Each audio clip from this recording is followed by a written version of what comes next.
ప్రముఖ తత్వవేత్త జిడ్డు కృష్ణమూర్తి గారిని ఒక వ్యక్తి అడగడం జరిగింది. ఏమండి, మీరు ఇన్ని బోధనలు చేస్తున్నారు కదా, ఎంతమంది మీ బోధనల ద్వారా మారారు, మీరు ఎప్పుడన్నా గమనించారా అనే ప్రశ్న ఆయన అడగడం జరిగింది.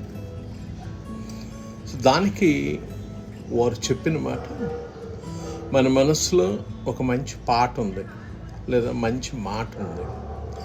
ఈ పాటని, మాటని మనం ఇతరులను సంతోషపెట్టడానికి బయటికి వ్యక్తీకరించం.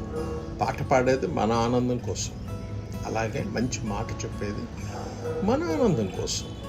అది అవతల వ్యక్తి మీద ఆధారపడి ఉంటుంది. తనకుండే బాధలేంటి, తనకుండే సంతోషాలేంటి, తను నిర్ణయించుకోవాలి. మనం చెప్పే విషయాన్ని ఎంతవరకు అర్థం చేసుకున్నాడు, ఎంతవరకు దాన్ని పాటిస్తున్నాడు, అది అతని స్వంత నిర్ణయం, మనకి సంబంధం లేనిది అని వారు చెప్పడం జరిగింది.